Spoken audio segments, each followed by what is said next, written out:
नमस्कार दोस्तों, crack UPSC में आपका स्वागत है। ये क्लास स्टार्ट करने से पहले हम लोग जैसा कि रेगुलर करते आते हैं, पिछला क्लास एक बार रिकॉल करने की कोशिश करेंगे। ठीक बात है। पिछले क्लास में हमने देखा था 1858 का अधिनियम, देन उसके पश्चात हमने देखा था 1861 का भारत परिषद अधिनियम, देन उसके बाद से हमने देखा था ब्रिटिश प्रशासनिक व्यवस्था, जिसमें हमने देखा था पुलिस के बारे में, देखा था सेना के बारे में, और हमने सिविल सर्विसेज के बारे में सब कुछ जाना था। ठीक बात है। उनकी क्या क्या इम्पोर्टेंस थी, उन्होंने क्या क्या चीज़ संभाला था, कौन से कार्यभार को उन्होंने बहुत बेहतर बनाया था, ये सारी चीज़ें हम लोग देख लिए थे। ठीक बात है। देन उसके बाद हमने देखा था ब्रिटिश शासनकाल में न्यायपालिका। न्यायपालिका का जो सकारात्मक पहलू है वो हम लोग नोट कर रहे थे, उसका नोट्स बना रहे थे। ठीक बात है। तो अभी आज के क्लास में भी न्यायपालिका पे ही चर्चा चलेगी, क्योंकि न्यायपालिका का जो क्लास है वो कंप्लीट नहीं हुआ था, उसका नोट्स कंप्लीट नहीं हुआ था। तो हम लोग अब इस क्लास में चलते हैं आगे की तरफ। न्यायपालिका के बारे में आपको बताया जा चुका है, ठीक बात है, कि ब्रिटिश शासनकाल में न्यायपालिका की क्या भूमिका थी और उनका स्ट्रक्चर क्या था, उनकी बनावट कैसी थी। ठीक, तो जहाँ तक हमने नोट्स कर लिया था कंप्लीट सकारात्मक पहलू, वहीं से आप लोग आगे लिखना स्टार्ट करेंगे सकारात्मक पहलू में ही। ठीक है, सकारात्मक पक्ष में ही आप लोग लिखेंगे अगला पॉइंट, जितना आपने पहले लिखा है उससे आगे लिखेंगे। ब्रिटिश काल में न केवल आधुनिक कानूनों का संकलन किया गया, ब्रिटिश काल में न केवल आधुनिक कानूनों का संकलन किया गया, बल्कि उसे लागू भी किया गया, ब्रैकेट में आप लोग लिखेंगे 1859 से 61 के बीच में इन कानूनों का संकलन किया गया। ठीक है, जैसे कि कौन कौन से कानून थे आप लोग लिखेंगे, जैसे कि आईपीसी हो गया, सीपीसी हो गया, सीआरपीसी हो गया। आईपीसी तो आज भी हमारे यहाँ चल रहा है, लेकिन उसमें बहुत सारे संशोधन हुए हैं, जबकि सीपीसी और सीआरपीसी में बहुत कम चेंजेस हुए हैं, और उस चेंजेस के साथ वो आज भी विद्यमान है, आज भी लागू है। अगला पॉइंट आप लोग लिखेंगे श्रेणीबद्ध ढांचा का विकास। अगला पॉइंट आप लिखेंगे ब्रिटिश शासनकाल में धीरे धीरे कानून के शासन की अवधारणा भी लोकप्रिय हुई,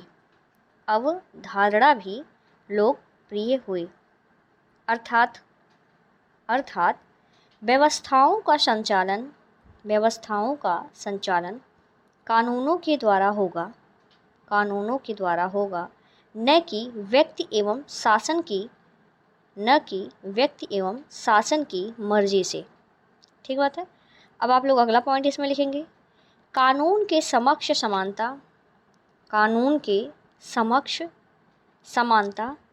कानून के शासन के साथ साथ समानता की अवधारणा भी लोकप्रिय हुई। फिर से एक बार ध्यान देंगे आप लोग, कानून के समक्ष समानता, ठीक है, ये आपका एक समझिए हेडिंग टाइप का हो गया। कानून की शासन के साथ साथ समानता की अवधारणा भी लोकप्रिय हुई। अगले लाइन से आप लोग लिखेंगे दूसरे शब्दों में कानून के समक्ष सभी बराबर होंगे, अमीर गरीब कौमा जाति धर्म इत्यादि के आधार पर भेदभाव नहीं होगा। अब एक बार जो ब्रिटिश शासनकाल में जो न्यायपालिका का व्यवस्था था, जो कानून का शासन था, उसका हमने सकारात्मक पहलू देखा। अब हम एक बार नोट करेंगे नकारात्मक पक्ष। आप लोग हेडिंग डालेंगे नकारात्मक पक्ष। ठीक बात है। चलिए, नकारात्मक पक्ष में आप लोग पहला पॉइंट लिखेंगे अन्य प्रशासनिक ढांचे की तरह न्यायिक ढांचे की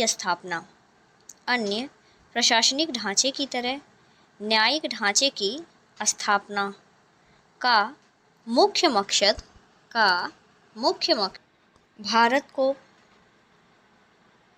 मकसद भारत में ब्रिटिश साम्राज्य को मजबूत करना था तथा कानून व्यवस्था को बनाए रखना। ठीक बात है। अब आप लोग अगला पॉइंट लिखेंगे, भू राजस्व वसूली की प्रक्रिया को सुचारू बनाए रखना। भू राजस्व वसूली की प्रक्रिया को सुचारू बनाए रखना। अगला पॉइंट आप लोग लिखेंगे, कानून के समक्ष समानता के बावजूद अंग्रेजों एवं भारतीयों के बीच भेदभाव बना रहा। जैसे आप लोग एग्जाम्पल लिखेंगे, जैसे उच्च पदों से भारतीयों को अलग रखने के लिए कानून का निर्माण। अब आप लोग अगला पॉइंट लिखेंगे, कानून के शासन के बावजूद कई बार कानून ही त्रुटियों से युक्त थे।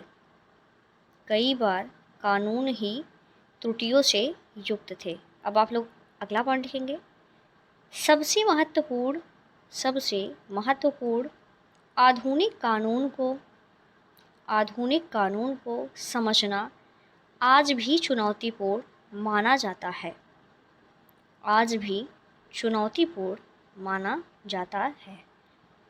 अगली लाइन से लिखेंगे, न्यायिक प्रक्रियाओं की जटिलताएं, वकीलों के खर्चे इत्यादि पहलुओं के कारण समस्याएं और बढ़ी। यहाँ हम लोग जो न्यायपालिका की बात कर रहे थे, न्यायपालिका की बात यहाँ पे समाप्त होती है। आगे हम लोग देखेंगे शिक्षा के बारे में कि ब्रिटिश शासनकाल में हमारा जो एजुकेशन था वो किस लेवल तक आ पहुँचा और उसकी स्थिति पहले के टाइम में ब्रिटिश शासनकाल से पहले क्या थे। ठीक बात है। तो हमने न्यायपालिका में क्या क्या देखा था, हमने एक बात तो हमेशा आपको ध्यान में रखते हुए चलना है कि जो भी सिस्टम ये लोग ला रहे हैं, जो भी कायदा कानून नियम ला रहे हैं, उसका जो है प्रभाव भारतीयों पर कैसे पड़ा। ठीक बात है। जो भी ये कार्य कर रहे हैं उसका प्रभाव भारतीयों पे कैसा पड़ रहा है, सकारात्मक क्या पड़ रहा है और नकारात्मक क्या पड़ रहा है। एक चीज़ और है, हमेशा एक बात ध्यान देंगे कि जो भी ये कार्य कर रहे हैं, जो भी नए नियम कानून ला रहे हैं, व्यवस्था कर रहे हैं, उसका सिर्फ एक ही मकसद होता था कि प्रशासन को इतने बेहतर ढंग से बनाया जाए ताकि शोषण करने में आसानी हो। और तो और जो ब्रिटेन का समाज था, ब्रिटेन की जैसी व्यवस्था थी सामाजिक, जैसा वहाँ पे जो सारे रूल रेगुलेशन चल रहे थे, उसका इफ़ेक्ट, उसका प्रभाव यहाँ पे भी देखा जाएगा और यहाँ पे भी उसका प्रभाव पड़ता था। और ऐसा नहीं है कि केवल सामाजिक, आर्थिक भी तो आपको पता ही है, पहले ही बता ही दिया जा चुका है, और राजनीतिक प्रभाव भी यहाँ पे भारत पर पड़ता था। क्योंकि ओवरऑल लास्ट में एक बात तो रहती ही थी कि भारत अंततः ब्रिटेन का क्या था, उपनिवेश था। तो न्यायपालिका की स्थिति ये रही, न्यायपालिका का स्ट्रक्चर जो भी था वो आपको अच्छे से सब कुछ बता दिया गया है। जो इम्पोर्टेंट पार्ट से वो आपको नोट्स करवा दिया गया है। अब हम लोग चलेंगे शिक्षा की तरफ। एक बार ध्यान देंगे कि शिक्षा की क्या स्थिति थी, उस पर हम लोग एक बार ध्यान देते हैं, एक बार समझने का प्रयास करते हैं, देन उसके पश्चात हम लोग नोट्स करेंगे। ठीक बात है। तो सबसे पहले हम देखेंगे जो ब्रिटिश शासनकाल था उसमें शिक्षा के विकास में सरकार की भूमिका थी। ठीक बात है, नो डाउट, उसमें कोई डाउट वाली बात नहीं थी। और सरकार की जो भूमिका थी उस पर सवाल भी होते हैं, पीटी में भी और मेंस में भी। 2018 में लगभग 2-3 क्वेश्चंस ऐसे आए थे। ठीक है, कि जो ब्रिटिश काल में शिक्षा थी उसमें सरकार की क्या भूमिका थी, यानी कि सरकार ने कौन सी भूमिका निभाया था उस टाइम शिक्षा पर। ठीक है, जो कि शिक्षा में कुछ सुधार हुआ या नहीं हुआ, क्या नहीं हुआ, उसमें सरकार की क्या भूमिका थी। तो ऐसे क्वेश्चंस आते हैं, तो इन सारी चीज़ों को आप ध्यान में रख के चलेंगे। ठीक बात है। तो एक तो हम लोग क्या देखेंगे 1757 से 1858 तक सरकार की भूमिका में सबसे पहले हम देखेंगे 1757 से 1858 तक। तो जो 1757 से 1858 तक का शासनकाल था वो उस पर अधिकतर जो प्रभाव था वो किसका था, कंपनी का था। ओवरऑल कंपनी भी कहाँ की थी, ब्रिटेन की थी। अंततः समझिए एक तरह से अप्रत्यक्ष रूप से तो वहाँ की सरकार का ही शासन था, लेकिन प्रत्यक्ष रूप से यहाँ कंपनी कार्य कर रही थी। देन 1858 से किसका शासन हो जाता है, प्रत्यक्ष तरीके से हो जाता है ब्रिटिश साम्राज्य का, वहाँ के सरकार का। तो जो ब्रिटिश सरकार थी, गवर्नमेंट थी, उसका शासन सीधे तौर पे 1858 से 1947 तक हो जाता है। तो हम एक तो देखेंगे 1757 से 1858 के बीच में शिक्षा का क्या माहौल रहा। दूसरे हम देखेंगे 1858 से 1947 के बीच में शिक्षा का क्या प्रभाव रहा, इसमें सरकार की क्या भूमिका रही। और तो और भारतीय सुधारकों की भी भूमिका रही और काफ़ी बेहतर लेवल पर उनकी भूमिका रही। शिक्षा के प्रसार में भारतीय सुधारकों ने अपना काफ़ी योगदान दिया और उन्होंने अपने राष्ट्र हित को देखते हुए शिक्षा के प्रसार में योगदान दिया कि एक शिक्षित व्यक्ति जो भारतीय होगा वो ब्रिटिशर्स के सारे पहलुओं को बेहतर ढंग से समझने का प्रयास करेगा और समझ भी पाएगा। शिक्षा में ये जो ईसाई मिशनरी होते थे उनकी भी भूमिका थी, काफ़ी बेहतर थी, क्योंकि वो लोग भी यहाँ पे आए थे प्रचार करने के लिए। ठीक है, तो इन लोगों ने बहुत सारे, ये जो मिशनरी थे इन्होंने बहुत सारे स्कूलों का, कॉलेजों का निर्माण करवाया था। ठीक बात है। अगर जो हम 1757 की पूर्व शिक्षा की स्थिति देखें तो आप लोग को ध्यान होगा कि भारत में क्षेत्रीय राज्यों का उदय हो गया था। उसके पहले किसका शासन था, मुगलों का। ठीक है, काफ़ी भारत के अधिकतर हिस्से पे। उस टाइम में क्या होता था, जो शिक्षा की जिम्मेवारी होती थी सरकार नहीं लेती थी, अर्थात ब्रिटिशर्स के पहले जो शिक्षा की जिम्मेदारी होती थी वो सरकार नहीं लेती थी। सरकार क्या करती थी, केवल लोगों से राजस्व वसूलती थी और बदले में सभी लोगों को सरकार सुरक्षा देती थी। यानी कि शिक्षा के विकास में या शिक्षा में सरकार का प्रत्यक्ष रूप से कोई योगदान नहीं रहता था। ठीक बात है। अगर जो हम बात करें सरकार की, तो सरकार का जो शिक्षा पर बजट, कोई भी बजट नहीं होता था। ठीक बात है। लेकिन हाँ, एक चीज़ थी कि जो सरकार होती थी, जो शासक होता था, वो कभी कभी अनुदान में, मान लीजिए कोई एक जगह का भूमि दे दिया और उन्होंने बोला कि यहाँ से आप लोग राजस्व कलेक्ट करके शिक्षा पे लगा सकते हो। ठीक बात है। लेकिन पहले के टाइम में जो शिक्षा था उसका जो केंद्र था काफ़ी धार्मिक तरफ था। आप लोग समझने का प्रयास करेंगे, धार्मिक कहने का ये सेंस है कि जो इस्लाम धर्म हो गया तो उससे संबंधित जो शिक्षाएं होती थी मदरसा में होती थी, मकतब में होती थी। मदरसा मतलब कि उच्च शिक्षा वहाँ पे प्राप्त किया जा सकता था, मकतब मतलब प्राथमिक शिक्षा वहाँ पे प्राप्त किया जा सकता था। प्राय मस्जिद में भी शैक्षणिक व्यवस्थाएं चलती थी, शैक्षणिक गतिविधियाँ चलती थी। और हिंदू धर्म में वही कार्य कहाँ होता था, मंदिरों में होता था। मंदिरों में बहुत सारे पाठशालाओं की व्यवस्था होती थी। ठीक बात है। और अगर जो हम मान लें, किसी को मान लीजिए गीता का ज्ञान है अच्छा खासा, कुरान का ज्ञान है या शरीयत का ज्ञान है, तो उसको विद्वान माना जाता था। ठीक है। नॉर्मल मतलब सामान्य रूप से देखिए, अगर जो किसी के पास भाषा की पकड़ होती थी या व्याकरण का ज्ञान होता था तो उसको भी बड़े सम्मान की दृष्टि से देखा जाता था कि मतलब ये भी कुछ है अपने लेवल का। उस टाइम में बहुत सारे और भी ज्ञान दिए जाते थे, जैसे शिल्प का हो गया, संगीत का हो गया, मूर्ति कला हो गया, इन सारी चीज़ों का ज्ञान दिया जाता था तब के टाइम में। लेकिन एक चीज़ और समझा जाता था कि प्राथमिक स्तर पर किसको माना जाएगा कि कौन से व्यक्ति शिक्षित हैं, उस व्यक्ति को माना जाएगा जिसको भाषा और अंकों का ज्ञान होगा, ताकि वो कम से कम पढ़ सके और कुछ जो मैथ्स के क्वेश्चन होंगे, सवाल होंगे थोड़े बहुत नॉर्मल वाले, वो कर पाए। अगर जो हम विज्ञान की बात करें तो उस टाइम में विज्ञान में कोई बहुत ज़्यादा योगदान नहीं था, विज्ञान में कोई बहुत ज़्यादा विकास नहीं हो रहा था। उस टाइम केवल चिकित्सा को अगर जो हम लोग छोड़ दें तो विज्ञान शिक्षा पर ज़्यादा बल नहीं दिया जा रहा था। ठीक बात है। चिकित्सा यानी कि आयुर्वेद को ही तब के टाइम में भी महत्व दिया जाता था। जो भी चीज़ें आज के टाइम में हम पढ़ते हैं, ठीक है, उसका विकास ब्रिटिश के समय हुआ। लेकिन एक बात ध्यान देने योग्य है कि सारे विकास क्या हुए थे, क्रमशः हुए थे। आप लोग समझने का प्रयास करेंगे कि जो भी इस टाइम जिस भी सिस्टम से हम लोग पढ़ रहे हैं, जो भी जैसे इंजीनियरिंग्स हो गया, डॉक्टर्स हो गया, ठीक है, टेक्निकल हो गया, एग्रीकल्चर हो गया, तो इन सारी चीज़ों का जो सिस्टम अभी चल रहा है, उस सिस्टम का विकास कब हुआ था? ब्रिटिशर्स के टाइम में हुआ था। लेकिन मैंने कहा ना, एक चीज़ हमेशा आप लोग ध्यान देंगे कि जो भी विकास हुआ है वो क्रमशः हुआ है। यहाँ पे धीरे धीरे इन लोगों ने स्कूल खोलना प्रारंभ किया था, कॉलेजेस बहुत कम होते थे। वजह ये थी कि उनका कहना होता था, जैसे मैकाले भी हुए तो उन लोग का कहना ये होता था कि यहाँ के लोगों में, जब हम लोग जैसे ब्रिटिशर्स, इंग्लिश लैंग्वेज जानना इम्पॉर्टेंट था क्योंकि इससे कम्युनिकेशन बेटर होता ब्रिटिशर से और भारतीय से।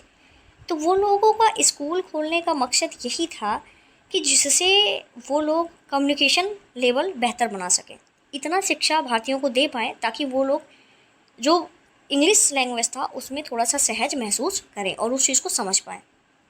क्योंकि आपको तो पता है, जैसे जैसे इनकी प्रशासनिक जिम्मेदारियां बढ़ती गई ब्रिटिशर्स की, साम्राज्य विस्तार हो ही चुका था, तो इन्हें अधिक से अधिक कर्मचारियों की आवश्यकता होती थी, जिसके लिए अगर जो ये ब्रिटिशर्स से बहुत सारे लोगों को वहाँ से बुलाते तो इनका काफ़ी ज़्यादा नुकसान होता। आप समझ सकते हैं नुकसान किस किस तरीके से होता, ठीक है।